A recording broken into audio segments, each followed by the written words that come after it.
This is the start of the megalithic way.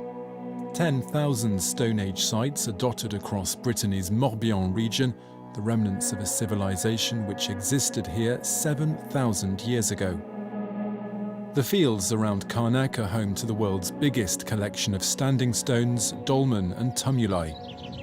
Many questions remain unanswered about these 2,934 menhirs. Why are all these stones laid out like this?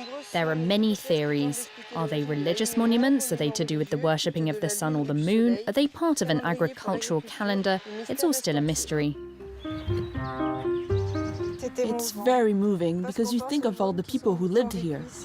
To find out how these stones were moved before the wheel was invented, Take it easy, there's no rush. educational workshops have been organised. Let's leave a gap of about 40 centimetres. That's more than enough. Are you ready? Pull. Pull. This group's having a go at moving some menhirs using just muscle power. Great, keep going. We've worked out that each child can pull 100 kilos. We're getting to grips with all the old techniques.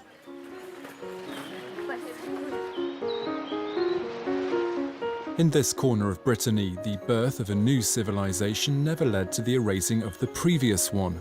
That's clear to see at another megalithic site at Locmariaquer. 3 different kinds of monument are combined in a rather rare way. There are mounds of stone known as tumuli, a tomb with a corridor entrance known as a dolmen, and this long line of pillars of which just the bases remain. There's also this menhir, which is unique in the world. It's still not known why this 300-ton slab was positioned in this way. 10 times bigger than a human, it was probably laid here to indicate an important place. This is the symbolic centre of Locmariaquer. This 18-pillar alignment. The stone used to make the great menhir is orthogneiss. It's not a local stone. It's found between 8 to 10 kilometres away, and it would have been transported here.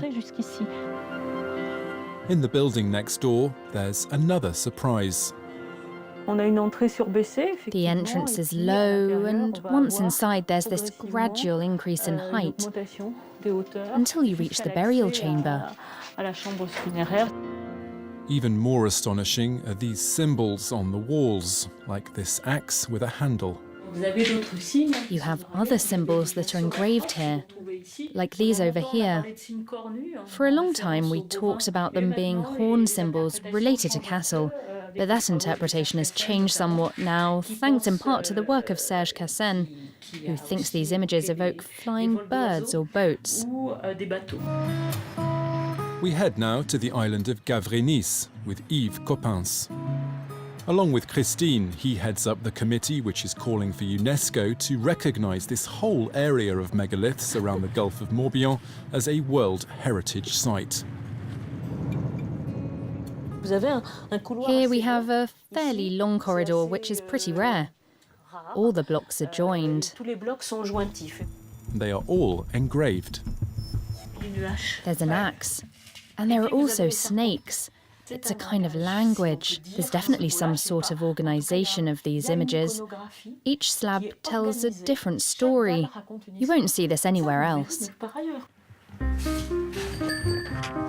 The sea has swallowed up some of these monuments, like in El Anik, which is now partly submerged. It's a site that Yves studied at the beginning of his career. We found some special pottery here. Christine tells me that these ceramics were also found elsewhere, but that they probably came from here. They have something to do with rituals. Being here is a great memory for me, because I came here to dive during my early field work. During my first tests, I actually fell to dock on the island. The current was so strong that it just passed right in front of my nose.